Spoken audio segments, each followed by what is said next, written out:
Greatness is a transitory experience. It is never consistent.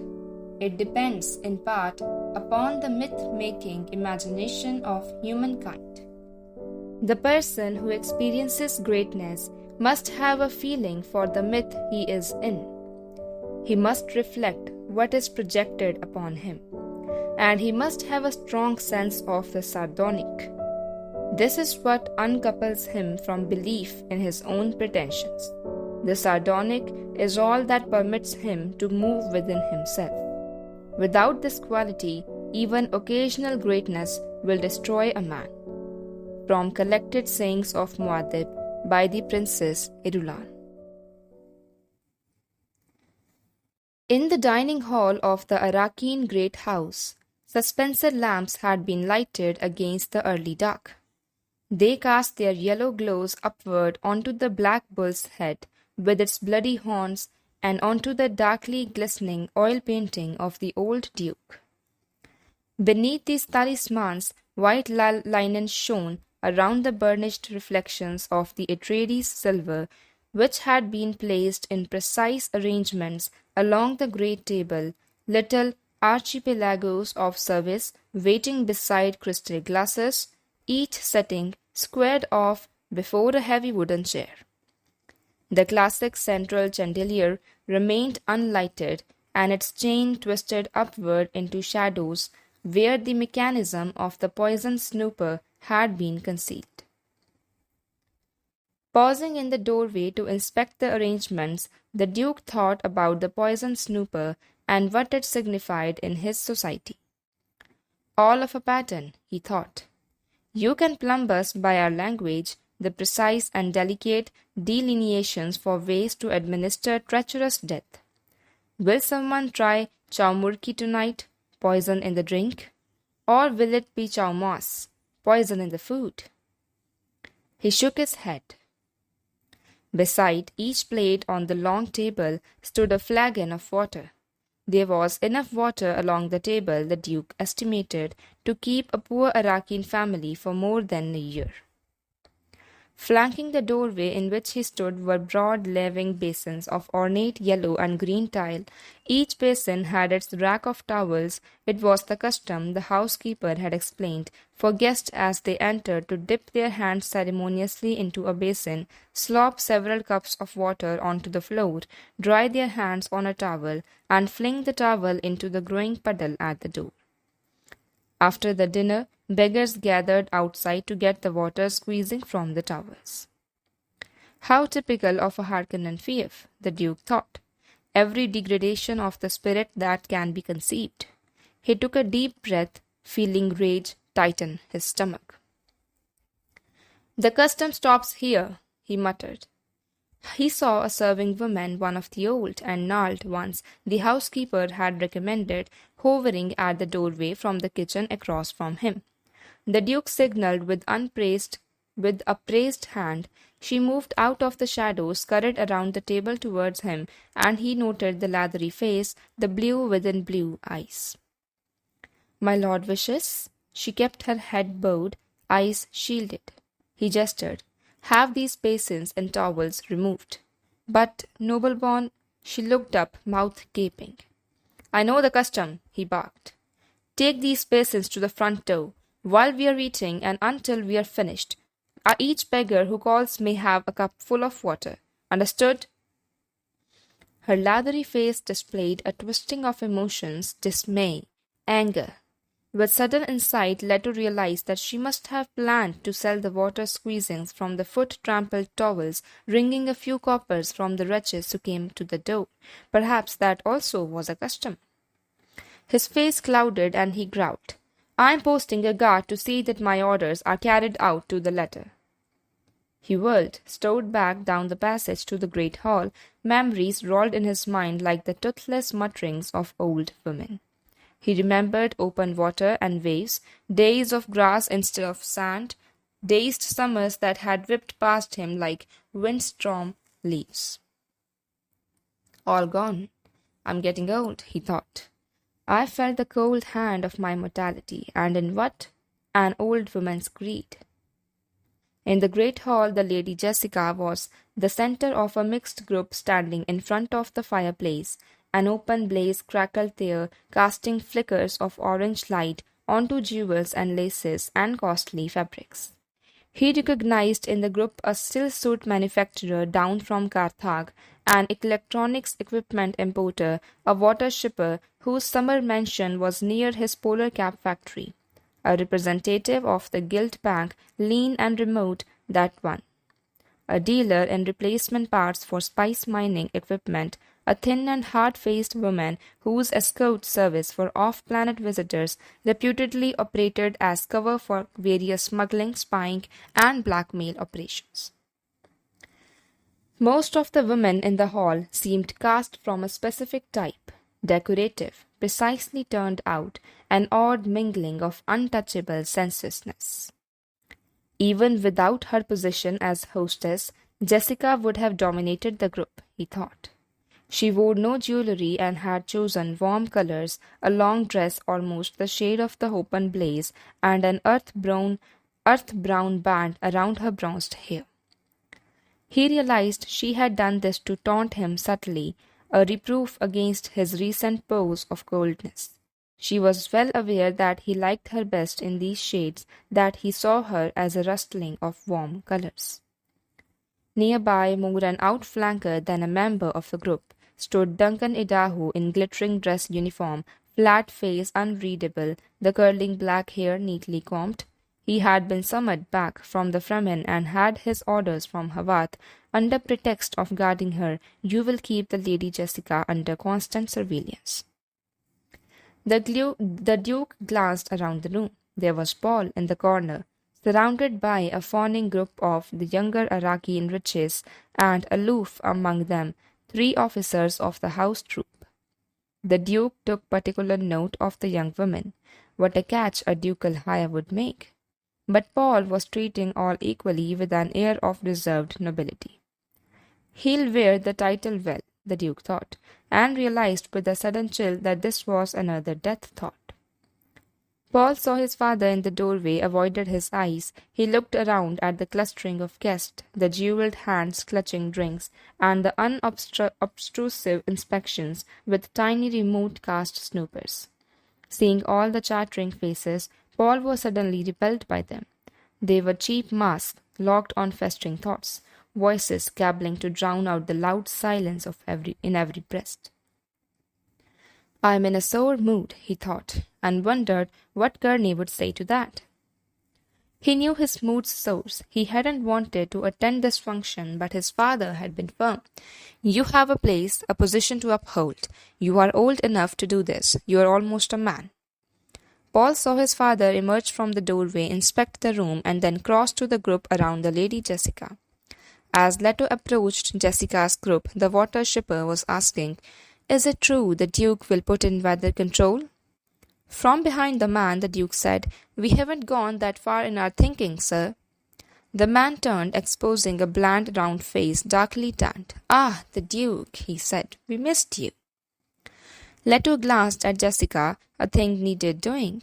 He returned his attention to the water shipper, explained what he had ordered for the laving basins, adding, "As far as I am concerned, the old custom ends now." "Is this a ducal order, my lord?" the man asked. "I leave that to your own conscience," the Duke said. He turned, noting Kynes come up to the group. One of the women said, "I think it's a very generous gesture giving water to the—" Someone shushed her. The Duke looked at Kynes, noting that the planetologist wore an old-style dark brown uniform with epaulets of the imperial civil servant and a tiny gold teardrop of rank at his collar. The water shipper asked in an angry voice, "Does the Duke imply criticism of our custom?" "This custom has been changed," Leto said. He nodded to Kynes, marked the frown on Jessica's face, thought, "A frown does not become her, but it'll increase rumors of friction between us." With the Duke's permission, the water shipper said, "I would like to inquire further about customs." Leto heard the sudden oily tone in the man's voice, noted the watchful silence in this group, the way heads were beginning to turn towards them around the room. Isn't it almost time for dinner? Jessica asked. But our guest has some questions, Leto said, and he looked at the water shipper, seeing a round faced man with large eyes and thick lips, recalling Hawat's memorandum. And this water shipper is a man to watch, Lingar Butte, remembered the name. The Harkonnens used him but never fully controlled him. Water customs are so interesting, Butte said, and there was a smile on his face. I'm curious what you intend about the conservatory attached to this house. Do you intend to continue flaunting it in the people's faces, my lord? Leto held anger in check, staring at the man.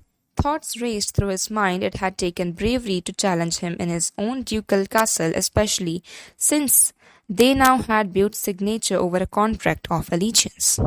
The action had taken also a knowledge of personal power. Water was indeed power here. If water facilities were mined, for instance, ready to be destroyed at a signal, the man looked capable of such a thing. Destruction of water facilities might well destroy Arrakis. That could well have been the club dispute held over the Harkonnens. My lord, the Duke, and I have other plans for our conservatory, Jessica said. She smiled at Leto. We intend to keep it certainly, but only to hold it in trust for the people of Arrakis. It is our dream that some day the climate of Arrakis may be changed sufficiently to grow such plants anywhere in the open. Bless her, Leto thought. Let our water shipper chew on that. Your interest in water and weather control is obvious, the Duke said.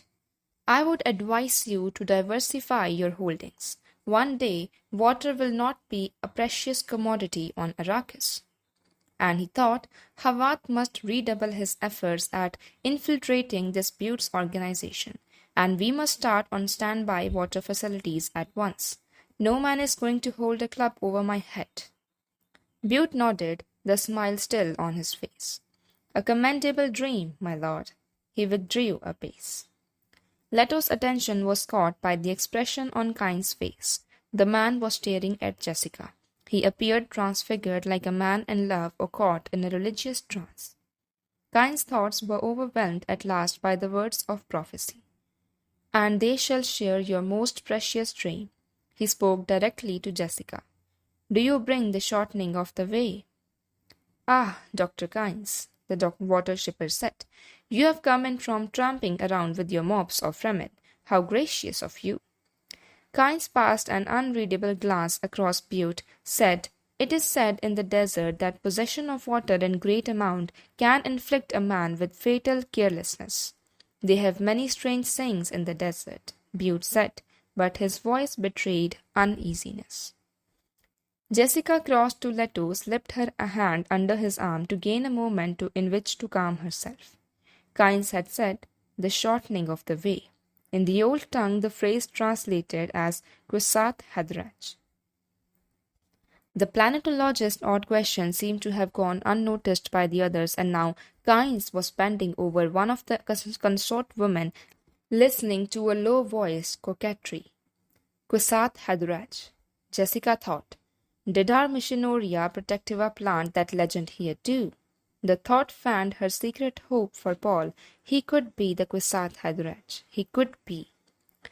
The Guild Bank representative had fallen into conversation with the water shipper, and Butte's voice lifted above the renewed hum of conversations. Many people have sought to change Arrakis.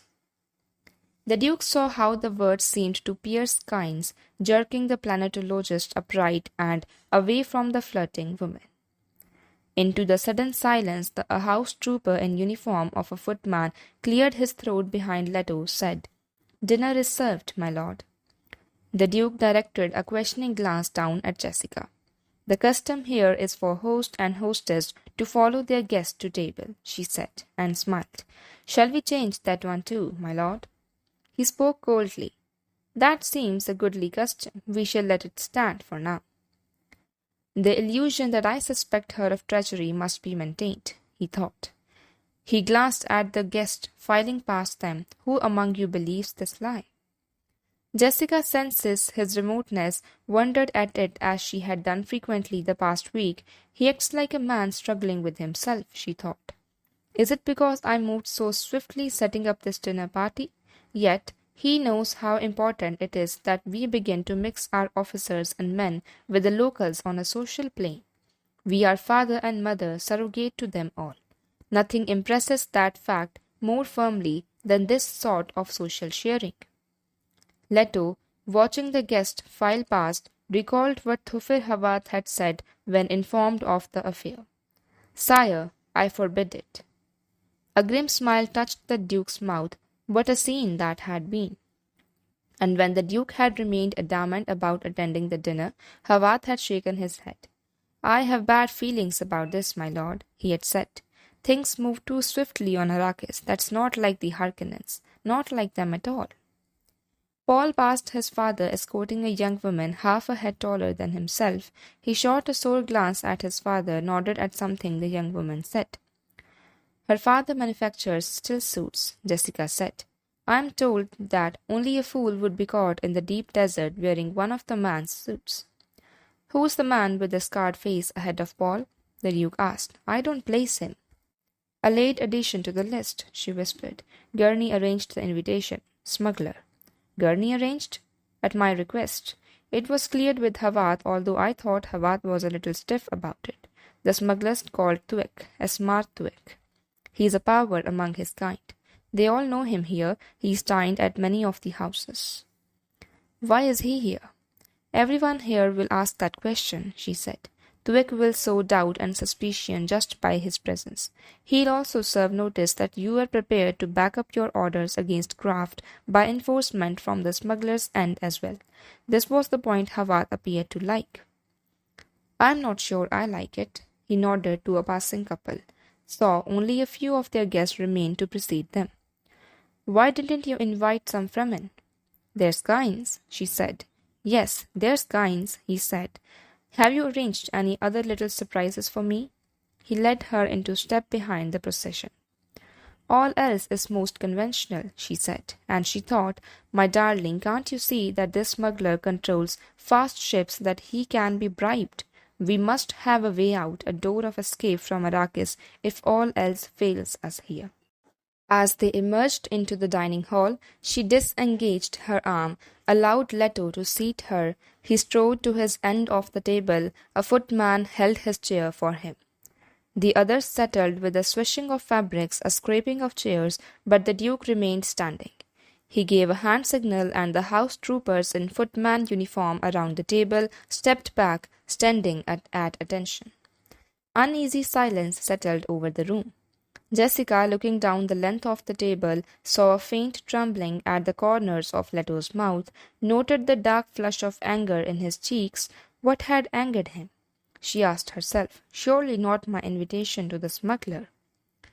Some question my changing of the laving basin custom, Leto said. This is my way of telling you that many things will change. Embarrassed silence settled over the table. They think him drunk, Jessica thought. Leto lifted his water flagon, held it aloft where the dispenser lights shot beams of reflection off it. As a chevalier of the Imperium, then, he said, I give you a toast. The others grasped their flagons, all eyes focused on the Duke. In the sudden stillness, a dispenser light drifted slightly in an errant breeze from the serving kitchen hallway. Shadows played across the Duke's hawk features. Here I am, and here I remain, he barked. There was an abortive movement of flagons towards mouths, stopped as the Duke remained with arm upraised. My toast is one of those maxims so dear to our hearts. Business makes progress. Fortune passes everywhere. He sipped his water. The others joined him. Questioning glances passed across them. Gurney, the Duke called. From an alcove at Leto's end of the room came Halleck's voice. Here, my lord. Give us a tune, Gurney. A minor chord from the balisade floated out of the alcove. Servants began putting plates of food on the table at the Duke's gesture, releasing them. Roast desert hare in sauce cipeda, aplomage Syrian, chuka under glass, coffee with melange, a rich cinnamon odor from the spice wafted across the table. A true port-oi served with sparkling Caladan wine. Still, the Duke remained standing. As the guests waited, their attention torn between the dishes placed before them and the standing Duke, Leto said, "In olden times, it was the duty of the host to entertain his guest with his own talents." His knuckles turned white, so fiercely did he grip his water flagon. "I cannot sing, but I give you the words of Gurney's song. Consider it another toast, a toast to all who have died bringing us to this station." An uncomfortable stirring sounded around the table. Jessica lowered her gaze, glanced at the people seated nearest her. There was the round-faced water shipper and his woman, the pale and austere Guild Bank representative. He seemed a whistle-faced scarecrow with his eyes fixed on Leto. The rugged and scar-faced Tuck, his blue within blue, eyes downcast. "Review, friends. Troops long past review," the Duke intoned. "All to fate a weight of pains and dollars. Their spirits wear our silver collars. Review, friends. Troops long past review. Each a dot of time without pretense or guile. With them passes the lure of fortune. Review, friends. Troops long past review. When our time ends on its Richter's smile, we'll pass the lure of fortune." The Duke allowed his voice to trail off on the last line, took a deep drink from his water flagon, slammed it back onto the table. Water slopped over the brim onto the linen. The others drank in embarrassed silence. Again, the Duke lifted his water flagon and this time emptied its remaining half onto the floor, knowing that the others around the table must do the same. Jessica was first to follow his example. There was a frozen moment before the others began emptying their flagons. Jessica saw how Paul, seated near his father, was studying the reactions around him. She found herself also fascinated by what her guest's actions revealed, especially among the women. This was clean, potable water, not something already cast away in a sopping towel. Reluctance to just discard it exposed itself in trembling hands, delayed reactions, nervous laughter, and violent obedience to the necessity. One woman dropped her flagon, looked the other way as her male companion recovered it. Kynes, though, caught her attention most sharply. The planetologist hesitated, then emptied his flagon into a container beneath his jacket. He smiled at Jessica as he caught her watching him, raised the empty flagon to her in a silent toast. He appeared completely unembarrassed by his action. Halleck's music still wafted over the room, but it had come out of its minor key, lilting and lively now, as though he were trying to lift the mood. "Let the dinner commence," the Duke said, and sank into his chair. "He's angry and uncertain," the Jessica thought. The loss of that factory crawler hit him more deeply than it should have. It must be something more than that loss. He acts like a desperate man. She lifted her fork, hoping in the motion to hide her own sudden bitterness. Why not? He is desperate. Slowly at first, then with increasing animation, the dinner got underway. The still suit manufacturer complimented Jessica on her chef and wine. "We brought both from Caladan," she said. "Superb," he said, tasting the chuka. "Simply superb, and not a hint of melange in it. One gets so tired of the spice and everything." The Guild Bank representative looked across at Kynes. "I understand, Dr. Kynes, that another factory crawler has been lost to a worm." "News travel fast," the Duke said. "Then it's true?" the banker asked, shifting his attention to Leto. "Of course it's true," the Duke snapped. "The blasted carry-all disappeared. It shouldn't be possible for anything that big to disappear." "When the worm came, there was nothing to recover the crawler," Kynes said. "It should not be possible," the Duke repeated.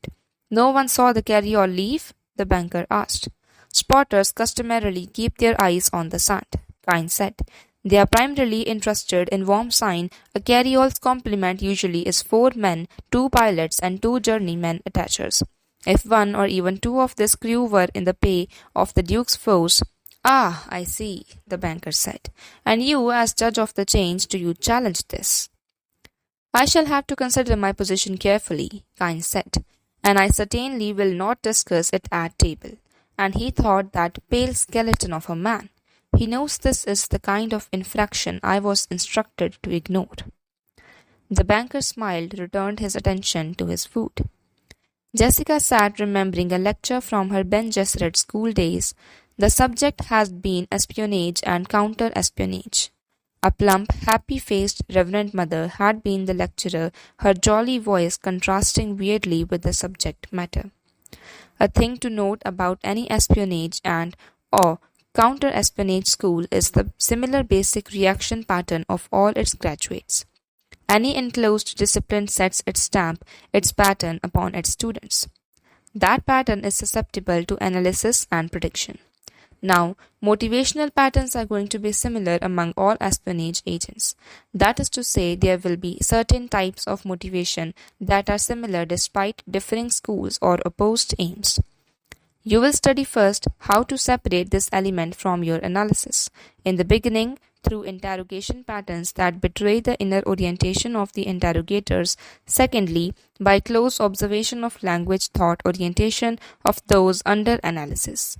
You will find it fairly simple to determine the root languages of your subjects, of course, both through voice, inflection, and speech pattern. Now, sitting at table with her son and her duke and their guest, hearing that Guild Bank representative, Jessica felt a chill of realization. The man was a Harkonnen agent. He had the Geary Prime speech pattern subtly masked, but exposed to her trained awareness as though he had announced himself. Does this mean the Guild itself has taken sides against House Atreides? She asked herself. The thought shocked her and she masked her emotion by calling for a new dish. All the while, listening for the man to betray his purpose, he will shift the conversation next to something seemingly innocent, but with ominous overtones, she told herself. It's his pattern. The banker swallowed, took a sip of wine, smiled at something said to him by the woman on his right. He seemed to listen for a moment to a man down the table who was explaining to the Duke that native Arakian plants had no thorns. I enjoy watching the flights of birds on Arrakis, the banker said, directing his words at Jessica. All of our birds, of course, are carrion eaters, and many exist without water, having become blood drinkers. The stillsuit manufacturer's daughter, seated between Paul and his father at the other end of the table, twisted her pretty face into a frown, said, "Oh, Su, you say the most disgusting things." The banker smiled. "They call me Su because I am financial advisor to the Water Peddlers Union." And as Jessica continued to look at him without comment, he added, "Because of the water seller's cry, Sook." And he imitated the call with such accuracy that many around the table laughed. Jessica heard the boastful tone of voice but noted most that the young woman had spoken on cue a set piece. She had produced the excuse for the banker to say what he had said. She glanced at Lingard Butte. The water magnate was scowling, concentrating on his dinner. It came to Jessica that the banker had said, "I too control that ultimate source of power on Arrakis, water." Paul had marked the falseness in his dinner companion's voice, saw that his mother was following the conversation with Ben Gesserit intensity. On impulse, he decided to play the foil, draw the exchange out. He addressed himself to the banker. "Do you mean, sir, that these birds are cannibals?" "That's an odd question, young master," the banker said. "I merely said the birds drink blood. It doesn't have to be the blood of their own kind, does it?" "It was not an odd question," Paul said, and Jessica noted the brittle reposite quality of her training exposed in his voice. Most educated people know that the worst potential competition for any young organism can come from its own kind. He deliberately forked a bite of food from his companion's plate, ate it. "They are eating from the same bowl. They have the same basic requirements." The banker stiffened, scowled at the Duke. "Do not make the error of considering my child a son," the Duke said, and he smiled. Jessica glanced around the table, noted that Butte had brightened, that both Kynes and the smuggler Tuick were grinning. "It's a rule of ecology," Kynes said, "that the young master appears to understand quite well. The struggle between life elements is the struggle for the free energy of a system. Blood's an efficient energy source." The banker put down his fork, spoke in an angry voice. It's said that the Fremens come drink the blood of their dead. Kynes shook his head, spoke in a lecturing tone. Not the blood, sir, but all of a man's water ultimately belongs to his people, to his tribe. It's a necessity when you live near the Great Flat. All water is precious there, and the human body is composed of some 70% water by weight. A dead man surely no longer requires that water. The banker put both hands against the table beside his plate, and Jessica thought he was going to push himself back, leave in a rage. Kynes looked at Jessica. Forgive me, my lady, for elaborating on such an ugly subject at table, but you were being told falsehood and it needed clarifying.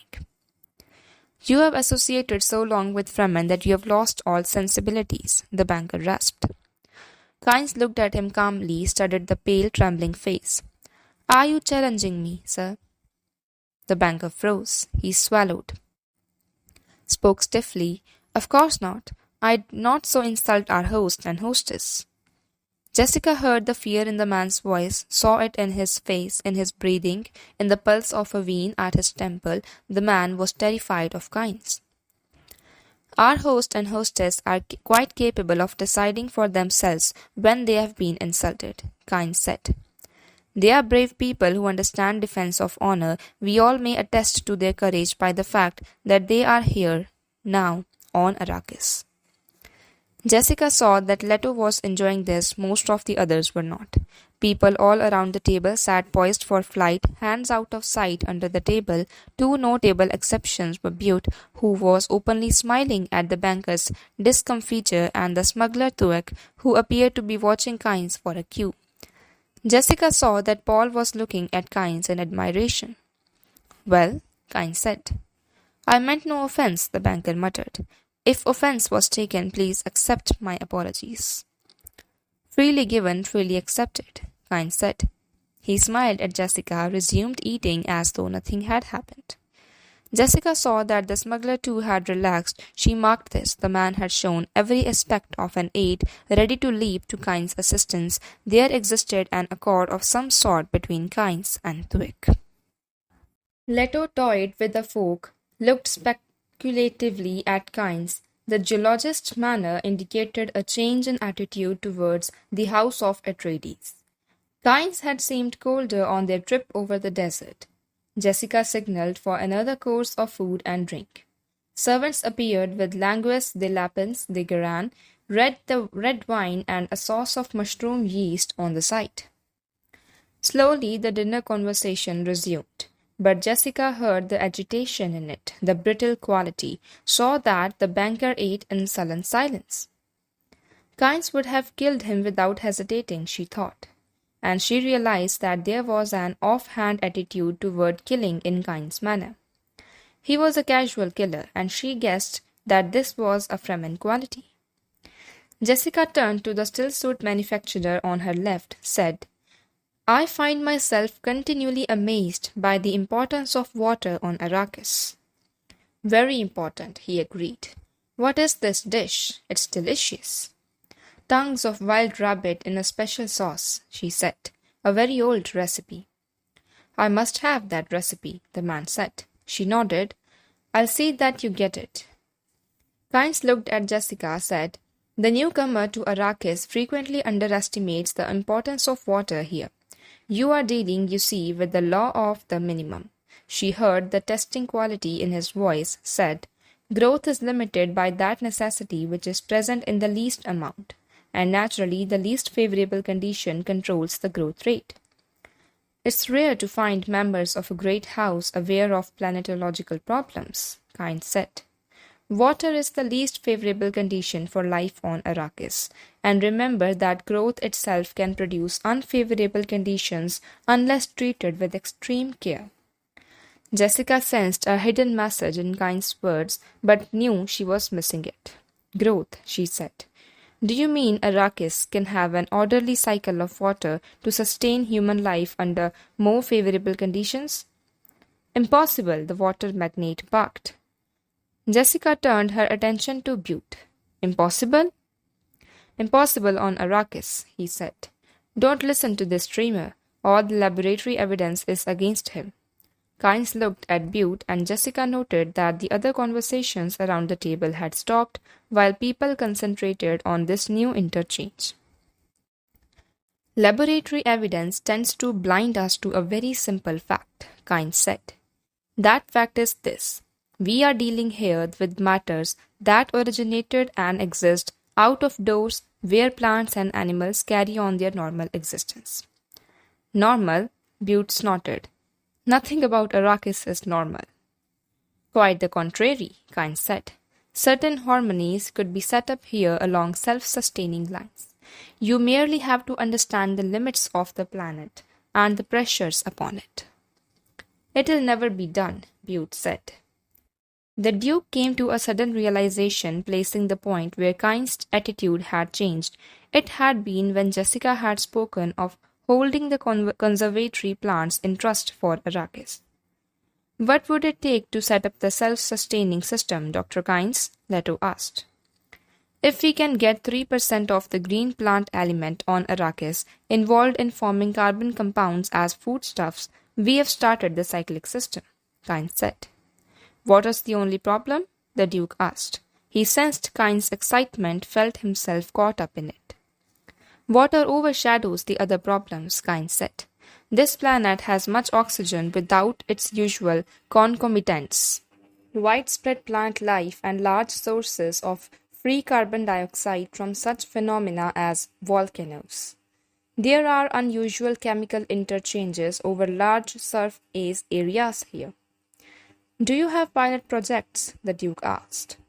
We have had a long time in which to build up the Tansley effect, small unit experiments on an immature basis from which my science may now draw its working facts, Kynes said.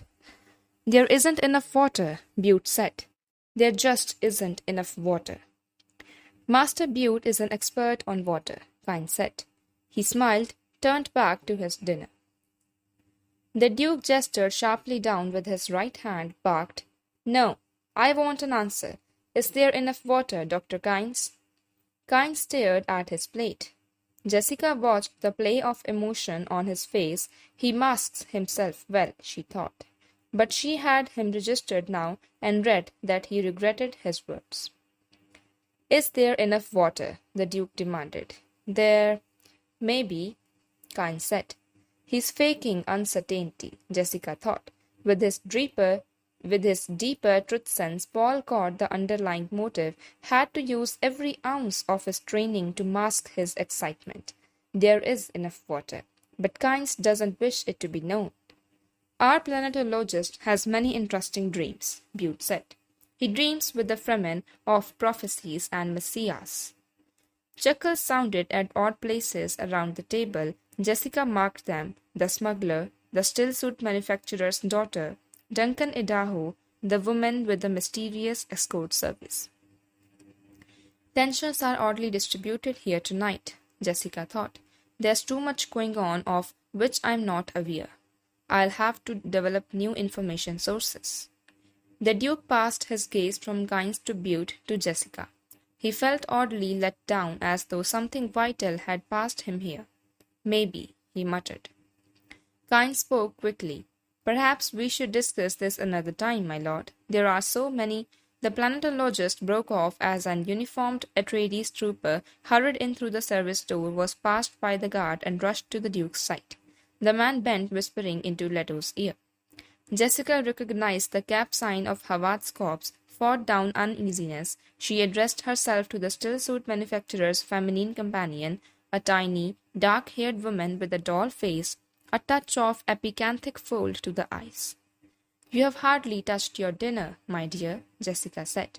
May I order you something? The woman looked at the still-suit manufacturer before answering, then, I'm not very hungry. Abruptly, the Duke stood up from beside his trooper, spoke in a harsh tone of command. Stay seated, everyone. You will have to forgive me, but a matter has arisen that requires my personal attention. He stepped aside. Paul, take over as host for me, if you please. Paul stood, wanting to ask why his father had to leave. Knowing he had to play this with a grand manner, he moved around to his father's chair, sat down in it. The Duke turned to the alcove where Halleck sat, said, Gurney, please take Paul's place at table. We must not have an odd number here. When the dinner's over, I may want you to bring Paul to the field CP. Wait for my call. Halleck emerged from the alcove in dress uniform, his lumpy ugliness seeming out of place in the glittering finery.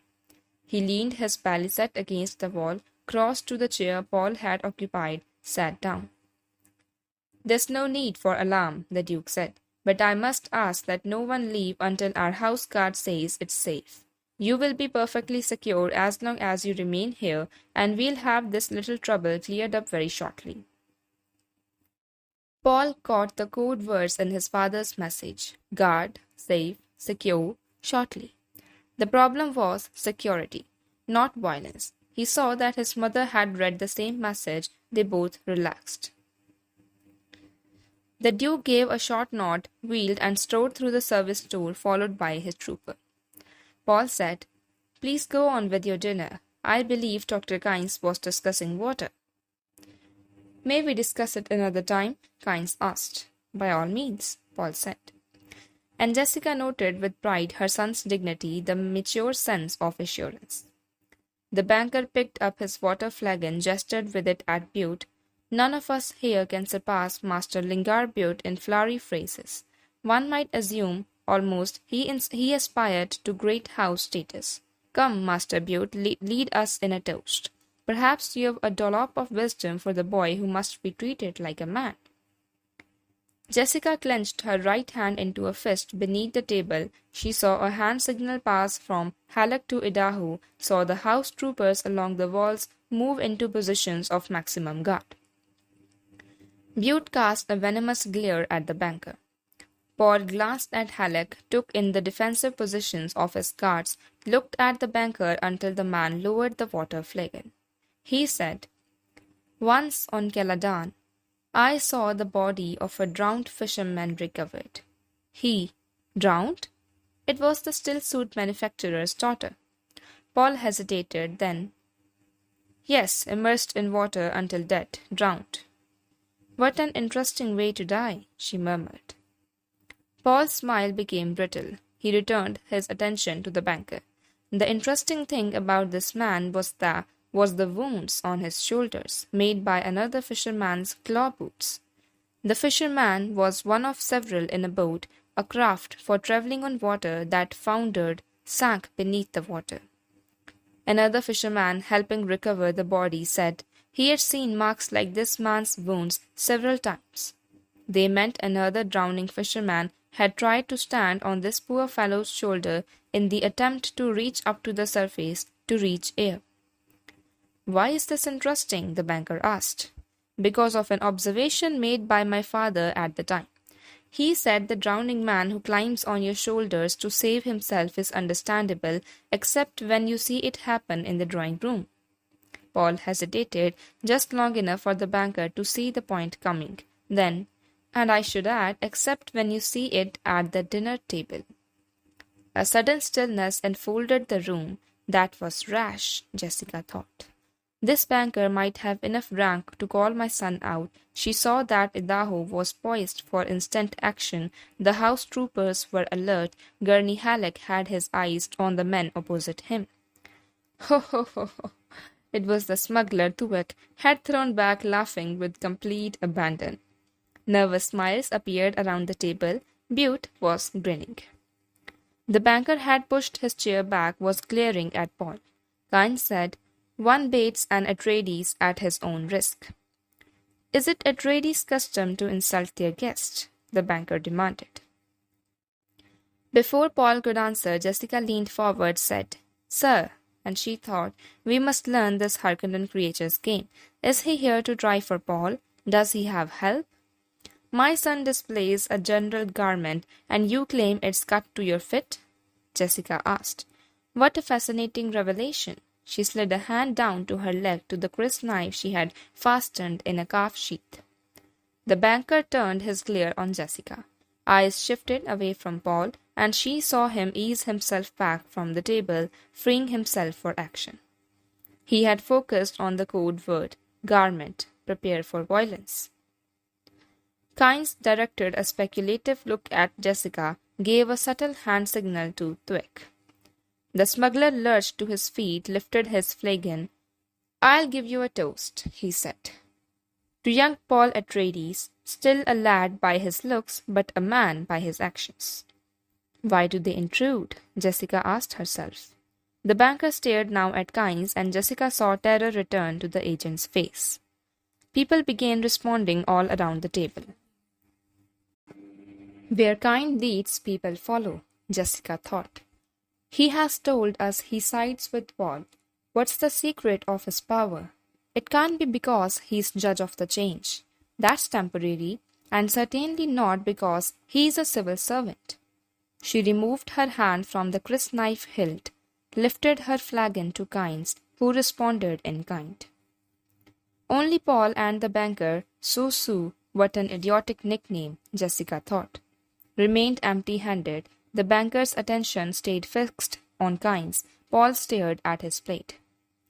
"I was handling it correctly," Paul thought. "Why do they interfere?" He glanced covertly at the male guest nearest him. Prepare for violence? From whom? Certainly not from that banker fellow. Halleck stirred, spoke as though to no one in particular, directing his words over the heads of the guests across from him. "In our society, people shouldn't be quick to take offense. It's frequently suicidal." He looked at the stillsuit manufacturer's daughter beside him. "Don't you think so, miss?" "Oh, yes, indeed I do," she said. "There's too much violence. It makes me sick. And lots of times no offense is meant, but people die anyway. It doesn't make sense." "Indeed it doesn't," Halleck said. Jessica saw the near perfection of the girl's act, realized that empty-headed little female is not an empty-headed little female. She saw then the pattern of the threat and understood that Halleck too had detected it. They had planned to lure Paul with sex. Jessica relaxed. Her son had probably been the first to see it. His training hadn't overlooked that obvious gambit. Kynes spoke to the banker. "Isn't another apology in order?" The banker turned a sickly grin toward Jessica, said, "My lady, I fear I have overindulged in your wines. You serve potent drink at table, and I am not accustomed to it." Jessica heard the venom beneath his tone, spoke sweetly. "When strangers meet, great allowance should be made for differences of custom and training." "Thank you, my lady," he said. The dark-haired companion of the stillsuit manufacturer leaned towards Jessica, said, "The Duke spoke of our being secure here. I do hope that doesn't mean more fighting." She was directed to lead the conversation this way, Jessica thought. "Likely this will prove unimportant," Jessica said, "but there's so much detail requiring the Duke's personal attention in these times. As long as enmity continues between Atreides and Harkonnen, we cannot be too careful. The Duke has warned cannily. He will leave no Harkonnen agent alive on Arrakis, of course." She glanced at the Guild-Pack agent. "And the conventions naturally support him in this." She shifted her attention to Kynes. "Is this not so, Dr. Kynes?" "Indeed it is," Kynes said. The stillsuit manufacturer pulled his companion gently back. She looked at him, said, "I do believe I'll eat something now. I'd like some of that bird dish you served earlier." Jessica signaled a servant, turned to the banker. "And you, sir, were speaking of birds earlier and of their habits. I find so many interesting things about Arrakis. Tell me, where is the spice found? Do the hunters go deep into the desert?" "Oh no, my lady," he said. "Very little's known of the deep desert, and almost nothing of the southern regions. There's a tale that a great mother lode of spice is to be found in the southern reaches," Kynes said, "but I suspect it was an imaginative invention made solely for purposes of a song. Some daring spice hunters do on occasion penetrate into the edge of the central belt, but that's extremely dangerous. Navigation is uncertain, storms are frequent, casualties increase dramatically the farther you operate from shield wall bases. It hasn't been found profitable to venture too far south. Perhaps if we had a weather satellite. Butte looked up, spoke around a mouthful of food. It's said the Fremen travel there, that they go anywhere and have hunted out soaks and sipwells even in the southern latitudes. Soaks and sipwells? Jessica asked. Kynes spoke quickly. Wild rumors, my lady, these are known on other planets, not on Arrakis. A soak is a place where water seeps to the surface or near enough to the surface to be found by digging, according to certain signs.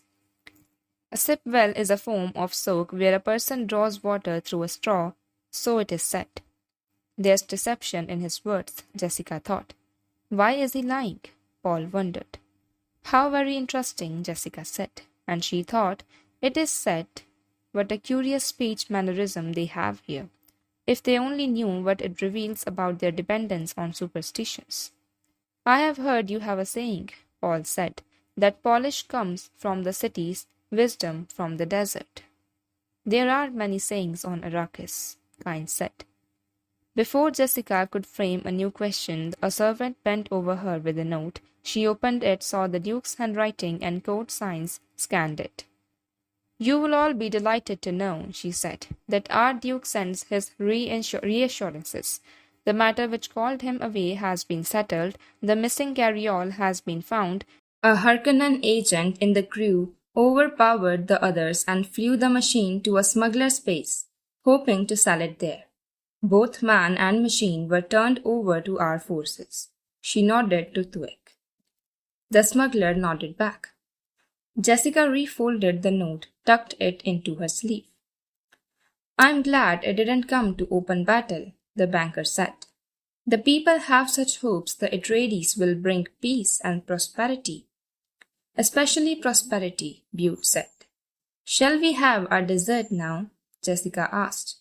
I have had our chef prepare a Caladan sweet, congee rice in sauce dulce. It sounds wonderful, the still suit manufacturer said. Would it be possible to get the recipe? Any recipe you desire, Jessica said, registering the man for later mention to Hawat. The still suit manufacturer was a fearful little climber and could be bought. Small talk resumed around her. Such a lovely fabric. He is having a setting made to match the jewel. We might try for a production increase next quarter. Jessica stared down at her plate, thinking of the coded part of Leto's message. The Harkonnens tried to get in a shipment of Laskins. We captured them. This may mean they have succeeded with other shipments. It certainly means they don't place much store in shields. Take appropriate precautions. Jessica focused her mind on Laskins, wondering. The white hot beams of disruptive light could cut through any known substance, provided that substance was not shielded. The fact that feedback from a shield would explode both Laskin and shield did not bother the Harkonnens. Why? A Laskin shield explosion was a dangerous variable, could be more powerful than atomics, could kill only the gunner and his shielded target. The unknowns here filled her with uneasiness. Paul said, I never doubted we would find the carryall. Once my father moves to solve a problem, he solves it. This is a fact the Harkonnens are beginning to discover. He's boasting, Jessica thought. He shouldn't boast.